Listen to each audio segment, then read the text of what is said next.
Bienvenidos a las Crónicas de la Torre Blanca, el podcast donde desenterramos los secretos más oscuros del viejo mundo, donde la historia se escribe con sangre, acero y a veces incluso con algo mucho peor. Hoy viajaremos a uno de los capítulos más tenebrosos y legendarios de la historia del Imperio, las guerras de los condes vampiro.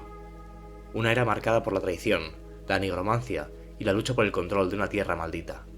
Un tiempo en el que los muertos no descansaban y los vivos deseaban no haber nacido. Esta es la historia de un linaje maldito, que se extendió como una plaga por el viejo mundo. Una historia que comienza con nombres que aún provocan escalofríos. Pero esto no es solo una guerra por el poder, es una guerra contra el tiempo, contra la muerte misma. Es la tragedia de seres que, habiéndolo perdido todo, decidieron alzarse una vez más y arrastrar con ellos ejércitos enteros de cadáveres. En este episodio, vamos a explorar no solo las batallas, sino también las motivaciones, las traiciones y los horrores que dieron forma a la primera de estas tres grandes guerras que atenazaron al Imperio durante casi 3 siglos. Así que preparaos, porque en los próximos minutos nos adentraremos en un conflicto que cambió para siempre el destino de Silvania y del Imperio.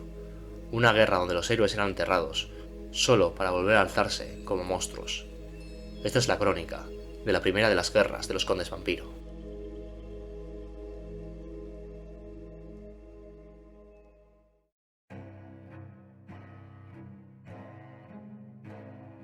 En las inmediaciones al este de Stirland, a la fría sombra de las montañas del fin del mundo, se encuentra Silvania. Esta tierra de sombrías colinas, devastados páramos y bosques cubiertos por la niebla, es evitada por todos los viajeros sensatos, siendo de largo la región del Imperio que ostenta una peor reputación. Ningún hombre en su sano juicio se aventuraría por allí tras la caída de la noche, y ningún caballero andante ni agotado peregrino aceptarían refugio en los inquietantes y pútridos castillos que se recortan contra el cielo por toda la región. Al llegar la noche, los ignorantes campesinos de las aldeas silvanas cierran las puertas de sus casas y cuelgan ristras de plantas como la raíz demoníaca o la matabrujas, que se supone les han de ofrecer protección contra las criaturas maléficas de la noche. Desde que el hombre tiene memoria, siempre han existido historias sobre la naturaleza maligna de Silvania. Cuando un bardo de taberna entona una balada triste o un poeta de corte recita una historia de terror, es bastante probable que la ambientación sea este lugar maldito. Hay muchas más leyendas oscuras en esta región que en todas las provincias imperiales juntas, y la mayoría de ellas tienen una base sólida. Lo cual tiene de hecho bastante lógica, pues no en vano, Silvania es una tierra donde las almas en pena, los vampiros y los hechiceros malignos aún caminan abiertamente bajo la pálida luz de la luna. Solo los más valientes o los más temerarios se atreven a vagar por esos parajes y solo si tienen una razón de peso. La magia oscura fluye con fuerza de Silvania, y todos los castillos de nobles están construidos sobre lugares de naturaleza maldita o demoníaca. Hasta los recaudaderos de impuestos de Stirland, tipos notoriamente audaces y violentos, toman toda clase de precauciones cuando deben partir a cumplir con su deber en estas tierras. Desde equiparse con amuletos bendecidos por los sacerdotes de Mor y Sigmar, hasta viajar escoltados por compañías de 50 o más hombres armados, si su señor les ordena cumplir con su deber por estas tierras. La historia de esta oscura tierra alcanzó su punto más bajo cuando Vlad von Carstein asumió el gobierno de la provincia, extendiendo la maldición del vampirismo entre la nobleza de la región. Todo comenzó una noche de tormenta mientras Otto, el último de los dementes condes von Drac, yacía en su lecho de muerte en el castillo Drakenhof. Otto era un hombre cruel y loco, que se deleitaba clavando las cabezas de los campesinos en picas a la más mínima provocación, y que cuando se emborrachaba lo suficiente, llegaba a convencerse de que era el propio Sigmar reencarnado. Los nobles de su corte, que debían ser sus vasallos, no tenían respeto alguno hacia su autoridad, ni prestaban atención a sus órdenes. Toda Silvania era una tierra dominada por las continuas tensiones y disputas internas, que ardía bajo los desórdenes civiles. En su lecho de muerte, agonizaba, pero no se arrepentía, y maldecía a todos los dioses por no haberle dado un heredero varón con el que continuar su estirpe. Mientras su familia esperaba expectante a que exhalara el último aliento, Otto juró que antes casaría a su hija Isabela con un demonio que dejar que su odiado hermano Leopold heredara el reino. El cabeza de la familia von Drac ya había negado la mano de su hija a todos los nobles de Silvania por encontrarlos despreciables, y más allá de sus fronteras, ningún hombre de buena cuna estaba dispuesto a casarse con la heredera de una región de tan espantosa reputación. Por tanto, cuando Isabella von Drac se inclinó ante su moribundo padre, seguía soltera y sin compromiso. En el exterior, un trueno retumbó, y un relámpago irrumpió de pronto como si fuera a partir en dos la oscuridad de la tormenta. Victor Gutmann, el anciano sacerdote de Sigmar que había sido llamado para escuchar en confesión al viejo conde, cayó desmayado allí mismo. Un instante después, procedente de la misma tormenta, llegó un sonido de ruedas y cascos de caballo. Un oscuro carruaje, tirado por 4 imponentes corceles negros, se detuvo en el exterior de la fortaleza, y una poderosa mano aporreó el portón con fuerza, mientras una voz profunda, fría y orgullosa exigía que se le abriera. La puerta del castillo se abrió por sus bisagras, antes de que cualquier hombre de armas pudiese llegar a tocarla. El desconocido reveló su identidad, y al momento todos los perros guardianes del patio de armas dejaron de aullar y huyeron despavoridos. Era alto, con facciones de una belleza siniestra, aspecto orgulloso y porte nobles. Nadie se interpuso en su camino mientras marchaba directamente hacia la habitación del conde. Su acento era extranjero, tal vez de Kislev o incluso más lejos. Nadie se interpuso en su camino mientras marchaba directamente hacia la habitación del conde. Aquel extraño se presentó a sí mismo como Vlad von Carstein y procedió a recitar sus nobles antecedentes al conde, tras lo cual le solicitó la mano de la estupefacta Isabella. Quizás, al mirar a los fríos y destellantes ojos del extraño, el conde llegara a arrepentirse de haber proferido su precipitado juramento, pero no podía negarle nada al forastero, pues antes de darse cuenta de lo que estaba pasando, ya le había concedido su bendición. El sacerdote Gutmann fue reanimado de su desmayo y llevado hasta la habitación de Otto. Allí, a los pies de la cama del moribundo conde, se celebró la ceremonia nupcial sin la menor dilación. Tan pronto como se pronunciaron las palabras finales del ritual, Otto von Drac expiró, dejando a su hija y todos sus dominios a cargo de Vlad von Carstein, cuya primera acción, como nuevo dueño y señor de aquellas tierras, fue arrojar al tío de Isabella, el conde Leopold, que protestaba enérgicamente, por la ventana de la torre más alta del castillo Drakenhof. Vlad resultó ser tan excéntrico como lo había sido el viejo Otto.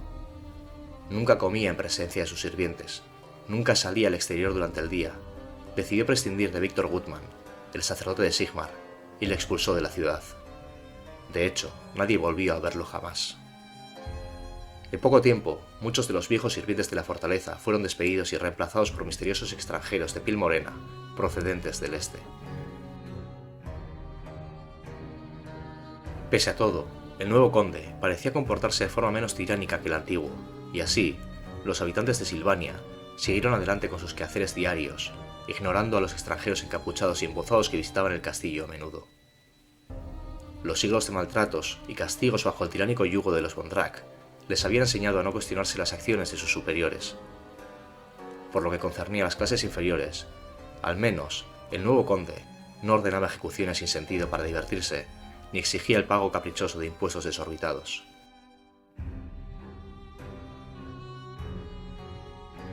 Nadie dudaba tampoco de la pericia del conde en batalla.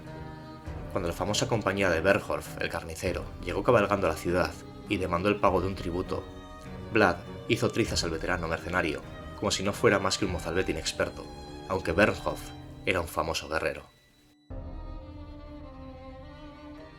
A continuación, se dedicó a masacrar al resto de su banda de mercenarios, mientras sus escoltas personales contemplaban la escena sin tomar parte en el baño de sangre, riendo entre dientes y haciendo comentarios jocosos.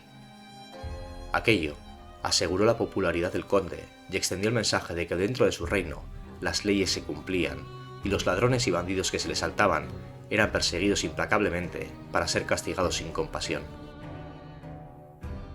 Pocos días después de aquel episodio, empezó a circular por Drakenhof el rumor de que Isabella padecía una enfermedad incurable. La enfermedad la estaba matando poco a poco. Uno de los médicos que la atendían llegó a afirmar que su corazón había dejado de latir y que había muerto. Sin embargo, el conde insistió en que aquello no era cierto y despidió a los eruditos doctores diciendo que se encargaría de cuidarla él mismo.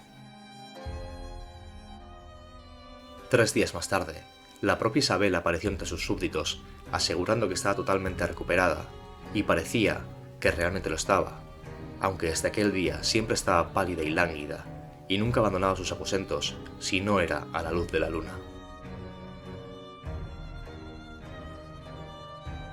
Al principio, ninguno de los belicosos nobles feudales de Silvania prestó mucha atención a las órdenes del nuevo conde. Estaban demasiado absortos en sus propias luchas sangrientas y rivalidades internas para escuchar los edictos de alguien que consideraban un usurpador.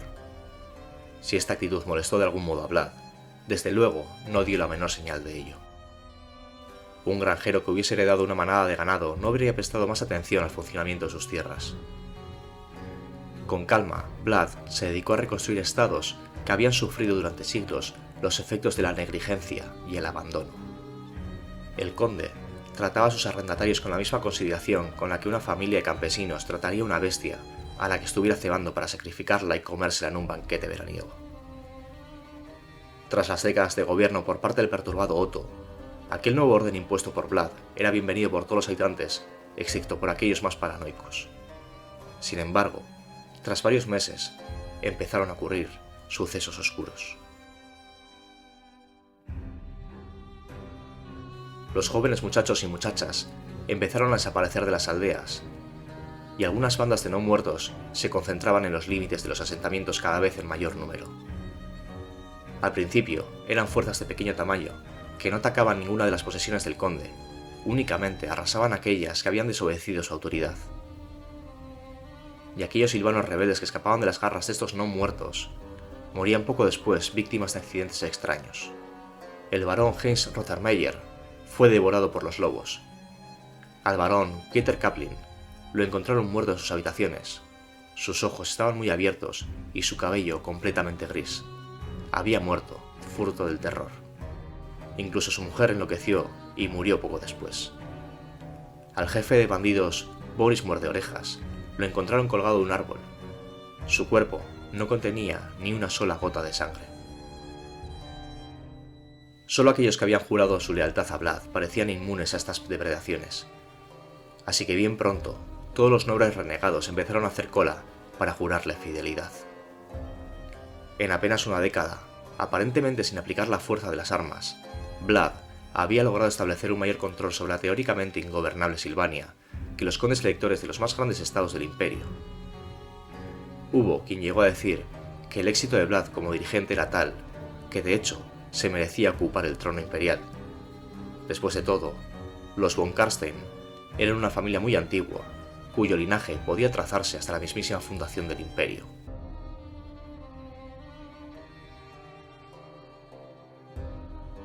Transcurrieron los años. En Drakenhof nacieron y murieron varias generaciones de campesinos, pero Vlad e Isabela aún seguían gobernando sus dominios, inmutables al paso de los años. Al principio, pocos habitantes de Silvania prestaron atención al asunto de aquella antinatural longevidad, pues al fin y al cabo la existencia de los campesinos siempre había sido desagradable, embrutecida y corta, mientras que los nobles solían disfrutar de vidas mucho más longevas. Sin embargo, cuando la mujer más vieja de Drakenhof empezó a insistir en que su abuela era una niña cuando Vlad von Karstein se hizo con el poder, incluso los labriegos más estúpidos y analfabetos de Silvania empezaron a sospechar que las cosas no eran lo que parecían.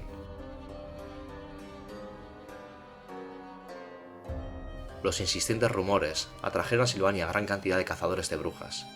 Aquellos que intentaban investigar a los von Karstein no volvían a ser vistos con vida, y lo peor estaba aún por llegar, pues la enfermedad que tiempo atrás había quejado a Isabela von Karstein hizo también mella en otras familias de nobles aliados del conde. Al poco, cada castillo de Silvania albergaba a un ser igualmente longevo, de aspecto pálido, de comportamientos nocturnos y de despiadada mano de hierro a la hora de gobernar a sus súbditos. El número de desapariciones entre los aldeanos empezó a hacerse más notable. Los templos a Sigmar, Tal y Ulrich se clausuraron, los sacerdotes de Mor fueron expulsados de la región, y los muertos quedaron desatendidos, amontonándose en las cunetas de los caminos. Se estableció una cadena de siniestros puestos de vigilancia a lo largo de toda la frontera, y eran pocos los que tenían permitido cruzarla, ya fuera para entrar o para salir de la provincia. Silvania pasó a ser un país más independiente que cualquier otro estado del fragmentado imperio. Cuando la catástrofe sacudió Morheim, la capital de Ostermark en el año 2000, Vlad actuó con rapidez. Un gran meteoro de piedra bruja había destruido media ciudad, y entre sus ruinas habían quedado enterrados numerosos fragmentos de ese mineral mágico.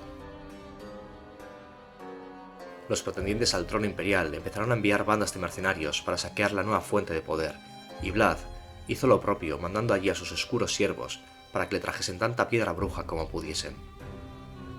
Aún pasaría toda una década antes de que las extrañas semillas cosechadas de la arrasada Morhen empezaran a dar sus frutos.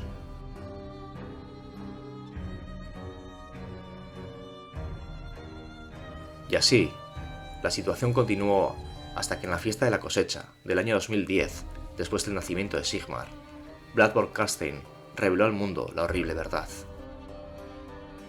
A principios del invierno de 2010, Vlad se preparaba para organizar el evento social de la década en el Imperio, la Totentanz, literalmente la danza de la muerte, una fiesta de máscaras en honor a los fallecidos. Vlad e Isabela habían restaurado esta antigua costumbre de disfrazarse como los muertos en la víspera de la fiesta de la cosecha, e invitaron a todos los nobles de Silvania, y a muchos de más allá de sus fronteras, para que asistieran a una gran celebración en el castillo Drakenhof. Modistas y sastres trabajaron hasta dejarse los dedos en carne viva para crear trajes que rivalizaran con la belleza de quienes se las pondrían. Vinateros y granjeros crearon y envasaron en barriles sus mercancías más selectas para llevarlas al castillo. Panaderos y carniceros prepararon carnes y exquisiteces capaces de hacer agua a la boca de cualquiera. Dada la categoría de las propiedades y la presentación de los von Carstein, centenares de nobles acudieron a su castillo para ver y dejarse ver. Una constante procesión de carruajes y calesas que transportaban a la gente rica y elegante habían estado ascendiendo durante todo el día por el curvo camino que conducía al puente levadizo del castillo. Desde lejos, la puerta se parecía a unas fauces abiertas que esperaran para tragárselos a todos. Fue un gran evento social como nunca antes se había visto en el Imperio, pero al llegar el momento álgido de la noche, a una orden de Vlad, Isabela y sus hombres cayeron sobre los desprevenidos invitados, y lo que siguió no fue más que una matanza. Los vampiros se alimentaron desenfrenadamente de hasta el último de ellos, hasta convertir la sala de bailes en un matadero cubierto de sangre y vísceras. Tras esto, Vlad salió a las almenas de su castillo Drakenhof y entonó el gran hechizo de despertar, un terrible encantamiento sacado de las páginas de uno de los 9 libros de Nagas. Y allá abajo, en el gran salón del castillo Drakenhof, los asesinados comensales se movieron, suspiraron y hallaron vida en sus cuerpos una vez más cuando sus almas se vieron privadas del descanso eterno por las exigencias de la magia de von Carstein, que los devolvía al mundo como simples zombies sin mente. Sin embargo, la resurrección no se había limitado a los invitados del castillo. La magia de Vlad, impulsada por la piedra bruja recuperada de Morhen, se filtró por toda Silvania, enroscándose por entre los desprotegidos jardines de Mor e inundando las tumbas abiertas de los campesinos. Por toda la provincia, los muertos oyeron la llamada y se levantaron. Cuerpos que habían permanecido bajo tierra durante tanto tiempo que los gusanos habían descarnado por completo sus huesos, arañaban los ataúdes que los encerraban, se astillaban y arrancaban fragmentos de los esqueléticos dedos al hender primero la mortaja de tela y luego la tapa de madera. En las fosas comunes, las víctimas de la plaga suspiraron y se estremecieron cuando el sufrimiento de la vida regresó a sus reanimados cadáveres como zombies, pues la enfermedad que les había arrebatado la vida, consumido la carne y detenido el corazón, no bastaba para desobedecer la llamada del conde vampiro. En remotos confines de la provincia, sobre sepulturas no consagradas que estaban ocultas en bosques, campos de cultivo y márgenes de caminos, olvidadas por todos menos por los asesinos que las habían cavado, la tierra onduló y se removió cuando sus inquietos residentes se entregaron a un lento y doloroso renacimiento. Los grupos de cadáveres, recientemente salidos de los jardines de Mor y mausoleos de la campiña, todavía con tierra pegada a la carne corrupta, avanzaron con rumbo certero hacia el castillo Drakenhof, mientras los necrófagos surgían de sus escondrijos y trepaban desde las criptas para rendir culto a su nuevo maestro. El conde vampiro atraía a los muertos, los invocaba para que salieran de la sepultura y acudieran a su lado, formando un monstruoso ejército de no muertos. Vlad solo tenía un propósito para reunir un ejército semejante: declararle la guerra al Imperio. Con este acto, los von Carstein estaban lanzando al Imperio el guantelete de desafío. Las guerras de los condes vampiro habían comenzado.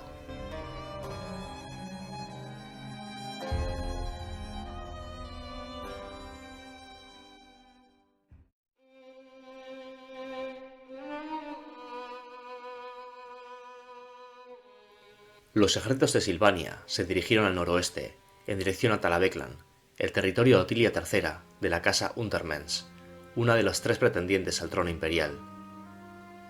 Durante las últimas semanas, la provincia ha tenido un extraño levantamiento a lo largo de las tierras fronterizas de Talabain, y la propia Otilia envió un gran ejército a las órdenes del comandante Hans Lieflen para poner remedio a la situación.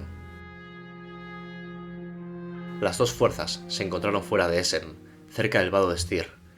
Antes de la batalla, Vlad von Carstein prometió a los humanos clemencia si se rendían y le servían en vida, y ninguna piedad si se enfrentaban a él, sirviéndolos en la muerte. Ciertamente, aquella era una oferta a considerar, pues la fuerza de muertos vivientes era inmensa hasta el punto de oscurecer el horizonte. Aunque temeroso, el general de Otilia ordenó atacar. La batalla se prolongó durante 6 horas. Nadie cuestiona la valentía de los soldados de las fuerzas otilianas ante un enemigo que no se detenía ante nada, ni ante la aterradora fuerza de sus vampíricos líderes, pero finalmente, enfrentados con el poder de Vlad y sus vampiros, las fuerzas de los otilianos fueron superadas y rodeadas. Pronto se alzaron gritos por todo el vado de Essen. El ejército de Vlad von Carstein había ganado la batalla, pero lo peor aún estaba por llegar para las fuerzas derrotadas. Como había prometido, Vlad ordenó ejecutar a todos los prisioneros, tras lo cual empleó sus poderes nigrománticos para reanimar sus cadáveres y añadirlos a su hueste. Hans Liefen, el cual había sido apresado, consiguió liberarse de sus captores y decapitar a Vlad con su propia espada encantada, para poco después ser asesinado por Konrad von Carstein. Sin embargo, para sorpresa de muchos, incluidos los propios vampiros, Vlad volvió de la muerte, y tras acabar con aquellos que pretendían ocupar su posición como líder de los von Carstein y del ejército no muerto, Vlad continuó la invasión. Esta no fue la única vez que el esquivo vampiro volvería de una muerte aparente. Tras haber aplastado al ejército de Talabeclan, Vlad volvió su atención aún más al oeste, hacia la ciudad fortaleza de Middelheim. Al tener conocimiento del avance del vampiro, las fuerzas del conde elector de Midland salieron a su encuentro en los campos de Schwarzhafen, con los caballeros del Lobo Blanco a la cabeza y liderados por su gran maestre, Jirek Kruger. Marchaban con fría determinación, pues si caían allí, si eran vencidos, quedaría abierta la puerta del camino hasta Middelheim. Así, en el invierno del año 2014, se produjo la batalla de Schwarzhafen, en el que el ejército de Silvania de Vlad combatió contra el conde elector de Middelheim y sus ejércitos. Al contrario de lo ocurrido en la batalla del vado Essen, en esta ocasión, las fuerzas imperiales de Middelheim se alzaron con la victoria, después de que el gran maestre de los Lobos Blancos, Jirek Kruger, aplastara el cráneo del conde vampiro con su propio martillo. Con el caos y la confusión subsiguientes, el ejército de Silvania resultó derrotado por las fuerzas del conde elector de Middelheim y la horda del conde vampiro acabó en desbandada. Aquella fue una gran victoria, sin embargo, la guerra no se gana en una batalla, sobre todo cuando el enemigo se niega a morir. La triste verdad es que en menos de un año, Vlad von Carstein ya había vuelto a la acción y marchaba a la guerra liderando otro ejército. Vlad invadió de nuevo Middenland, y el cadáver de Jirek Kruger fue encontrado al pie de la aguja de Middelheim. Tanto los caballeros del Lobo Blanco como los caballeros Pantera fueron dispersados por las criaturas no muertas y las horripilantes bestias aladas de Vlad que se lanzaban en picado desde los negros cielos. Los soldados de Middelheim se vieron forzados a retirarse al interior de la ciudad, tras destruir todos los pasos elevados que conducían hasta sus puertas. Satisfecho de que el ejército del Graf de Middelheim ya no supusiera una amenaza para sus ambiciones, Vlad devastó Middenland, con el fin de aumentar todavía más sus fuerzas. En cada aldea y ciudad de la que llegaba, ofrecía el mismo trato: servirle y vivir, u oponérsele y morir. En un principio, muchos trataron de oponerse a los no muertos, pero todos quienes lo hicieron sufrieron el mismo destino que había ocurrido con el ejército de Otilia III antes que ellos. La legión de Vlad era cada vez más numerosa y fuerte. Al poco tiempo, columnas de refugiados de miles de millas de largo empezaron a huir hacia el oeste, presas del pánico ante las despiadadas masacres que estaban llevando a cabo los ejércitos de no muertos de Vlad. Entonces, Vlad giró su atención hacia el este y luchó a lo largo de la vieja carretera del bosque a través de Oakland y adentrándose en Ostland. Un ejército tras otro fueron enviados a tratar de frenar su avance, pero el resultado de todos aquellos enfrentamientos fue el mismo. Las legiones de muertos vivientes aniquilaban a sus enemigos en batallas de desgaste que los vivos no tenían la menor posibilidad de ganar. Nada parecía poder detener al conde vampiro, pues cada vez que lo eliminaban, acababa volviendo al poco tiempo para cobrarse su venganza. En los campos de Bloodhof, por ejemplo, Vlad cayó muerto con 5 lanzas atravesando su cuerpo y la espada colmillo rúnico del conde de Ostland clavada en su corazón. 3 días después, sin embargo, fue visto de nuevo justo ante las puertas de Bloodhof, ordenando la crucifixión de prisioneros. Con las provincias del norte invadidas y sus ejércitos aplastados, Vlad pasó a centrar su atención en el sur, concretamente en Reikland. En el puente de Bogenhafen, una bala de cañón afortunada le arrancó limpiamente la cabeza. Menos de 1 hora después, la dotación del cañón responsable de aquel disparo había caído con su sangre completamente drenada. Su ejército había perdido la batalla y el pueblo estaba siendo saqueado. Los soldados imperiales estaban aterrorizados ante un enemigo aparentemente inmortal. Y así fue durante casi 40 años. La guerra contra el conde vampiro estaba resultando larga y amarga. En ocasiones, el imperio salía triunfante, y en otras, las fuerzas de la oscuridad arrasaban sin piedad a los vivos. Muchos de los habitantes del imperio habían vivido con este mal durante toda su existencia. Solo los hombres más viejos podían recordar los tiempos anteriores a la amenaza del conde vampiro von Karstein de Silvania.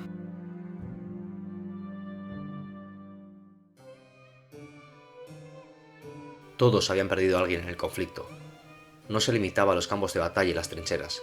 Se propagaba hasta las calles de sus ciudades natales. La comida escaseaba, aunque las mujeres plantaban y recogían las cosechas. Los panaderos, carniceros y dueños de colmados hacían el mejor uso posible de lo poco que conseguían, estirando los preciosos ingredientes como ávaros, con la esperanza de evitar la hambruna.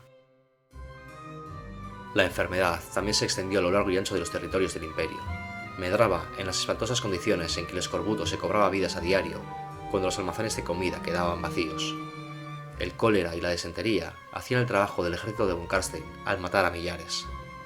Durante 40 años, la gente del imperio trataba de vivir con todos estos males. No tenían alternativa. La muerte los rodeaba por todas partes y llevaba muchos disfraces.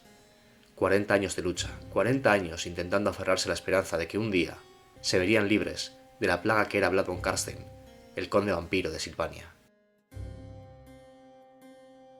Finalmente, el momento culminante llegaría durante el invierno del año 2051, cuando el ejército de Silvania puso bajo asedio Altdorf, la capital de Reikland.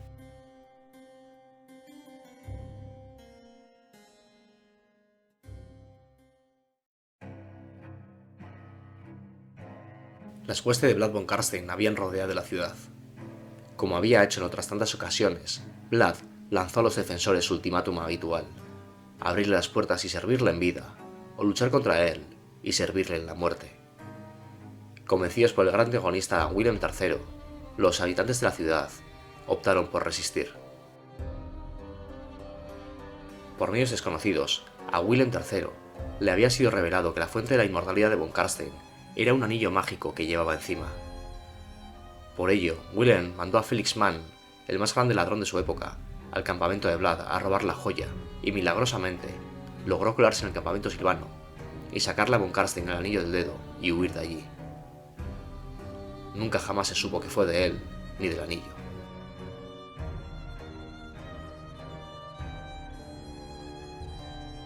Cuando Vlad descubrió el robo, entró en cólera y ordenó un ataque precipitado hacia la ciudad. Fue una batalla como pocas hayan podido ver los hombres. Vivos y muertos se enfrentaron ferozmente por cada palmo de terreno.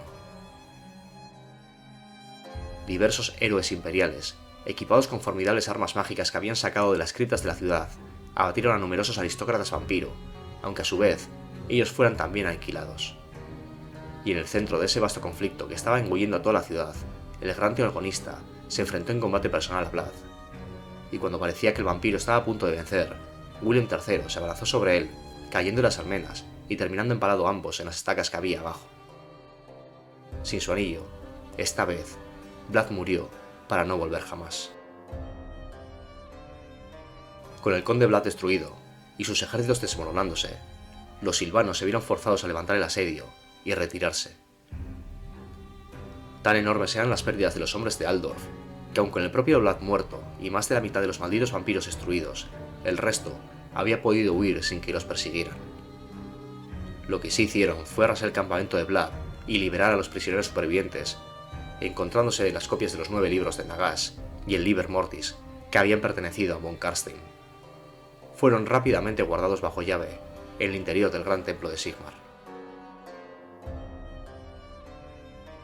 Ludwig, defensor de Altdorf y uno de los pretendientes al trono imperial, hubiera querido aprovechar para invadir con sus tropas Silvania y llevar la lucha hasta el corazón del enemigo, acabando de una vez por todas con la amenaza vampírica.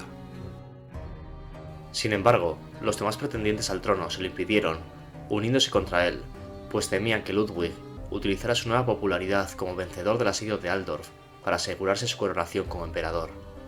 Así pues, aquel error estratégico permitió a los perniciosos señores de Silvania disponer de tiempo para recobrar fuerzas.